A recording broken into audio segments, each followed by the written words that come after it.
Bismillahirrahmanirrahim. Assalamualaikum warahmatullahi wabarakatuh. Alhamdulillahi rabbil alamin wa bihi nasta'inu ala umuri dunya waddin. Asyhadu an la ilaha illallah wahdahu la syarika lah wa asyhadu anna Muhammadan abduhu wa rasuluh. Allahumma salli ala safika wa rasulika Muhammadin wa ala alihi wa sahbihi ajma'in, amma ba'd. Jamaah salat Isya dan tarawih rahimani wa rahimakumullah. Alhamdulillah kita diberi taufik oleh Allah untuk bisa mengisi malam kita ini, malam Ramadan yang keempat ini, dengan ketaatan kepada Allah. InsyaAllah setelah kita salat Isya dan tarawih, mudah-mudahan kita bisa mempelajari ilmu agama. Selanjutnya mudah-mudahan kita sambung dengan membaca Al-Quran dan berbagai ketaatan yang lainnya. Mudah-mudahan seluruh waktu Ramadan kita semuanya bisa kita manfaatkan untuk ketaatan kepada Allah Subhanahu wa ta'ala. Syekh Utsaimin rahimahullahu ta'ala memberikan pesan kepada kita bahwa setiap waktu yang saat itu kita tidak gunakan untuk taqarrub kepada Allah, untuk mendekatkan diri kepada Allah, maka itu nanti di akhirat menjadi penyesalan yang luar biasa bagi kita. Sementara betapa banyak waktu-waktu kita yang kita tidak mendekatkan diri kepada Allah, yang kita tidak ingat kepada Allah. Maka ini sebagai tazkirah untuk peringatan kita seluruhnya. Mudah-mudahan momentum Ramadan ini menjadikan kita orang-orang yang terus ingat misi diciptakannya kita sebagai makhluk Allah di muka bumi ini, yaitu untuk beribadah kepada Allah dalam pengertian yang luas. Pada kesempatan kali ini kita akan membahas tentang tema tunjukkan kelemahan dan kebutuhan kita kepada Allah Subhanahu wa ta'ala. Allah berfirman, wa khuliqal insanu dha'ifa. Manusia itu diciptakan dalam keadaan lemah. Ini ciri dasar manusia. Manusia itu ciri dasarnya lemah. Tidak ada manusia yang kuat, tidak ada yang kuasa, tidak ada yang kaya. 3K ini enggak ada. Tidak ada manusia yang kuat, yang kuasa, yang kaya. Tetapi seluruhnya itu dibikin, diberi, dianugerahi oleh Allah. Pada dasarnya ciri kita sebagai hamba Allah adalah makhluk lemah. Nah, yang kaya, yang kuasa, ya, kemudian yang kuat, itu semuanya karena anugerah dan pemberian dari Allah. Karena kita ini lemah, maka jamaah sekalian, kita ini selalu membutuhkan Allah Subhanahu wa ta'ala. Apalagi sekarang zaman pandemi, zaman COVID-19, kita lebih butuh kepada Allah Subhanahu wa ta'ala, bukan butuh kepada makhluk. Kalau Allah yang sudah memberikan pertolongan, maka tidak ada lagi yang kita perlukan. Maka jamaah sekalian, pada situasi apapun, kapanpun, kita harus selalu merasa butuh kepada Allah Subhanahu wa ta'ala. Jadi manusia itu, Bapak Ibu sekalian, betapapun ya, jungkir balik 24 jam, berdarah-darah, ya, kaki jadi kepala, kepala jadi kaki, usaha ikhtiar 24 jam, itu semuanya tidak berlaku. Itu semua sia-sia kalau Allah tidak menghendaki, tidak mentakdirkan apa yang akan kita raih. Karena Allah menegaskan, wa ma tasyauna illa ayyasha'allahu rabbul alamin. Kalian itu tidak dapat menghendaki apa yang kalian inginkan, ya, menempuh jalan apapun, meraih apapun, kalian tidak akan bisa menghendakinya illa ayyasha'allahu rabbul alamin, kecuali kalau dikehendaki oleh Allah Rabbul alamin, Rabb semesta alam. Ya, Jadi semuanya bergantung kepada Allah Subhanahu wa taala. Maka kita dalam doa kita, Allahumma la mani'a lima a'taita wa la mu'tiya lima mana'at. Ya Allah, tidak ada yang bisa menahan apa yang Engkau berikan, dan tidak ada yang bisa memberi apa yang sudah Engkau tahan. Semuanya Allah Subhanahu wa ta'ala. Jamaah sekalian rahimani wa rahimakumullah, ya, kita harus yakin, ya, kita harus yakin inilah akidah kita. Makanya belajar akidah itu penting. Jangan sedikit saja belajar akidah, enggak, harus lama. Bahkan ini menjadi yang paling utama, ya. Jangan terpengaruh orang yang mengatakan tidak perlu belajar akidah, atau akidah cukup yang rukun iman, rukun Islam, dan yang ringan-ringan saja. Justru kita perlu untuk memahami ini, karena kalau tidak paham tentang ini bahaya. Rasulullah sallallahu alaihi wasallam, seperti di dalam hadis yang diriwayatkan oleh Imam Ahmad, dan hadis ini disahihkan oleh Imam Al-Albani, Rasulullah sallallahu alaihi wasallam bersabda, "Lau anfaqta jabala Uhudin dhahaba." Andai kata kalian itu menafkahkan, bersedekah dengan emas sebesar gunung Uhud. Seberapa besar, berapa ton itu gunung Uhud, Pak? Andai kata ada orang yang bersedekah dengan emas sebesar gunung Uhud fi sabilillah, di jalan Allah, ma qabilahu Allahu minka aw law anfaqta. Andai kata kalian berinfak dengan emas sebesar gunung Uhud di jalan Allah, ma qabilahu Allahu minka, Allah tidak akan menerimanya dari kalian, hatta tu'mina bil qadar, sampai kalian beriman kepada takdir Allah. Wa ta'lam annama asabaka lam yakun liyukhti'aka wa ma akhta'aka lam yakun liyusibak. Dan kamu tahu, ya, kamu yakin bahwa apa yang ditakdirkan menimpamu pasti tidak akan meleset dari kamu, dan apa yang tidak ditakdirkan mengenai dirimu maka pasti tidak akan menimpamu. Ini akidah, ini keyakinan seorang muslim. Lalu ditegaskan oleh Rasulullah sallallahu alaihi wasallam, walau mutta ala ghairi dzalik, kalau kamu mati, ya, dengan keyakinan selain itu, la dakhaltan nar, pasti kamu akan masuk neraka.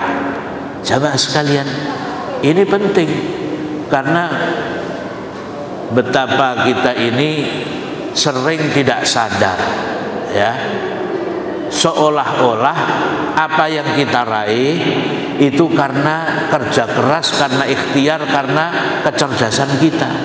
Bahkan ada orang mengatakan, saya sukses seperti ini, dia bilang begitu, karena 75% gara-gara usaha keras saya, 25% karena campur tangan Allah. Benar apa enggak begini, Pak?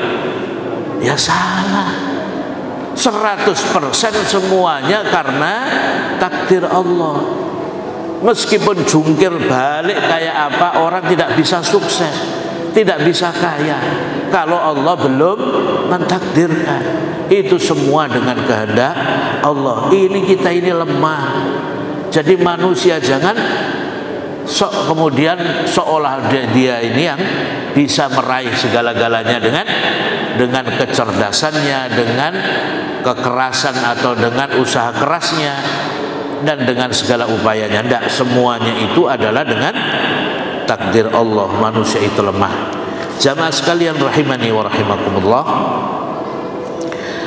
maka kita yang lemah ini, jika ingin mendapatkan taufik, mendapatkan kesuksesan, dan mendapatkan pertolongan Allah, itu ada resepnya.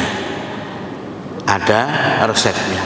Di antara resep yang disampaikan adalah yang disampaikan oleh Rasulullah sallallahu alaihi wasallam, yaitu aktsiru min qauli la haula wala quwata illa billah fa innaha kanzun min kunuzil jannah. Hadis riwayat Imam Ahmad. Perbanyaklah kalian mengucapkan la haula wala quwata illa billah, yaitu hauqalah, tidak ada daya dan kekuatan kecuali dengan pertolongan Allah, karena itu merupakan salah satu dari perbendaharaan surga.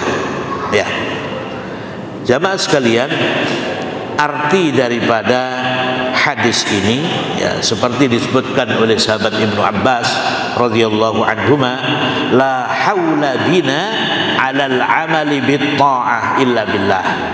Kita tidak bisa untuk beramal saleh, untuk melakukan ketaatan kecuali dengan pertolongan Allah. Kita sholat saat ini, mendengar pengajian sekarang, itu tidak mungkin bisa kalau tidak karena taufik dan pertolongan dari Allah.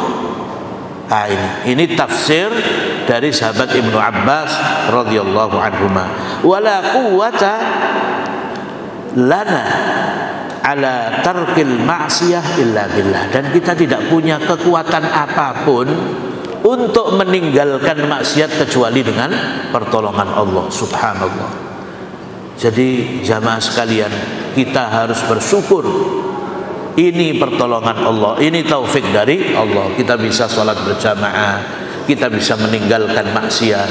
Ya, mereka yang masih bergelimang dengan dosa dan kemaksiatan pada bulan Ramadan, berarti mereka belum mendapat taufik, belum mendapat pertolongan dari Allah. Dan alhamdulillah, mudah-mudahan kita selalu bisa istiqamah dan diberi pertolongan terus oleh Allah subhanahu wa ta'ala. Yang kedua, makna dari hadis ini yaitu la haula fi daf'i syarrin, makna hauqalah ya. Jadi arti hauqalah atau arti la haula wala quwata illa billah yang kedua yaitu la haula fi daf'i syarrin, tidak ada daya untuk menolak keburukan, wala quwwatin fi tahsili khairin, dan tidak ada kekuatan untuk meraih kebaikan illa billah, kecuali dengan pertolongan Allah.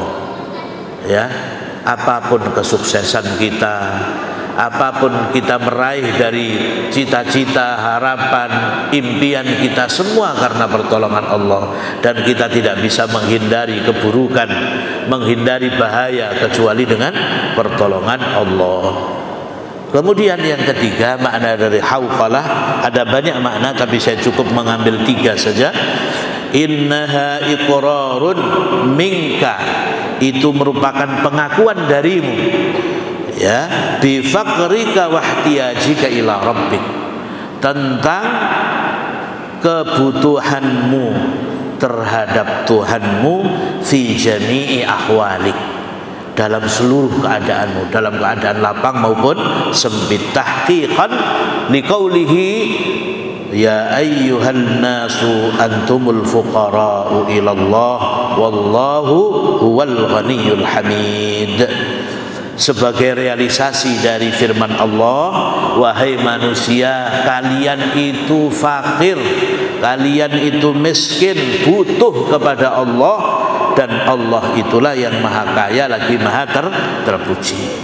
Jadi subhanallah, kita harus tahu diri, kita ini makhluk yang lemah Bapak Ibu sekalian.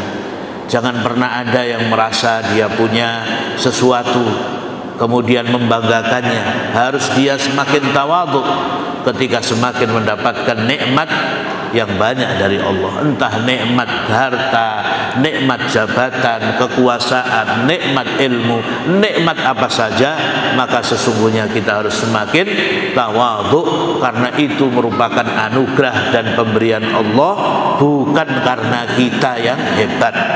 Karena prinsip dasar manusia cirinya adalah lemah. Jamaah sekalian, maka yang membuat kita menjadi kuat, yang membuat kita menjadi sukses, seluruhnya itu bukan karena apa-apa. Ketika kaum muslimin menang perang ya, pada perang Badar, itu apa karena kekuatan mereka? Bukan. jumlah umat Islam pada waktu perang Badar itu cuman 314 orang.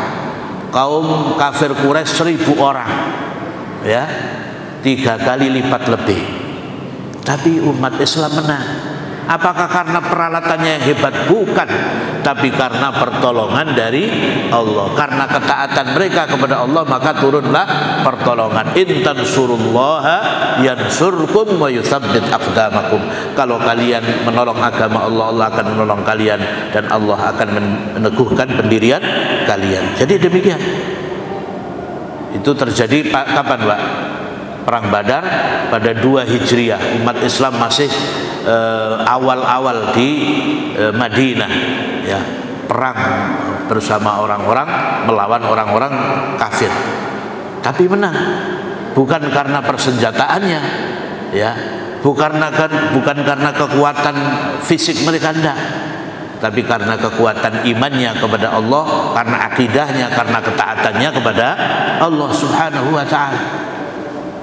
Kemudian contoh yang lain, Muhammad Al-Fatih. Nabi SAW pernah bersabda bahwasanya Konstantinopel, di mana Pak Konstantinopel itu? Di Turki.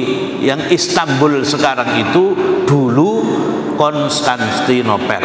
Dan Nabi SAW sudah menyampaikan bahwa nanti Konstantinopel itu akan ditaklukkan oleh Islam. Pemimpinnya adalah sebaik-baik pemimpin, pasukannya adalah sebaik-baik pasukan, ya, pasukan yang berada di bawah pemimpin yang baik ini adalah sebaik-baik pasukan. Ini disebutkan dalam hadis riwayat Imam Ahmad. Dan akhirnya apa yang terjadi? Muhammad Al-Fatih 800 tahun kemudian sabda Nabi Shallallahu Alaihi Wasallam ini terrealisasi, ya. Konstantinopel yang waktu itu menjadi wilayahnya orang Romawi, ya, akhirnya ditaklukkan oleh Muhammad Al-Fatih yang disebut dengan Mehmed II. Pada kapan? Tahun 1453 Masehi. Setelah 800 tahun disabdakan oleh Nabi Shallallahu Alaihi Wasallam. Ternyata apa rahasianya jamaah sekalian? Muhammad Al-Fatih adalah seorang panglima perang yang salih, tidak pernah meninggalkan tahajud, ya, selalu berpuasa sunnah, dan bahkan sehari sebelum perang itu dia menyuruh, ya, seluruh pasukannya untuk puasa dan tahajud pada malam hari. Sehingga di sini yang disampaikan oleh Nabi, pasukannya yang dia pimpin, yang ada di bawah komandonya adalah sebaik-baik pasukan. Begitu mereka berperang, maka diberikan kemenangan oleh Allah Subhanahu wa ta'ala. Jadi jamaah sekalian, kita seluruhnya akan bisa menang dan dimenangkan oleh Allah, bukan karena persenjataan kita, ya, bukan karena teknologi yang kita miliki, bukan karena apa-apa, tetapi karena iman, karena ketaatan kita kepada Allah seperti yang terjadi di dalam sejarah Islam.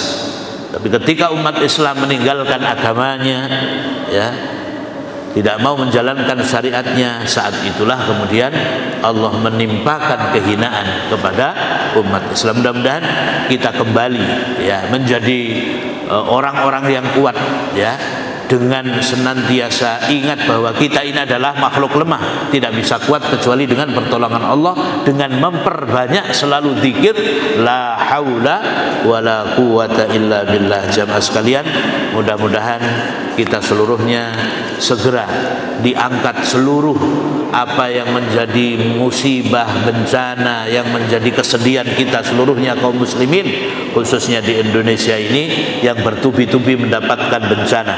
Mudah-mudahan segera diangkat bencana, musibah, penyakit dan segala macamnya itu dengan kita bertadarruk, merendahkan diri kita kepada Allah khususnya pada bulan Ramadan ini, sehingga kita kembali menjadi orang-orang yang senantiasa ada di dalam pertolongan Allah Subhanahu wa ta'ala. Amin ya rabbal alamin.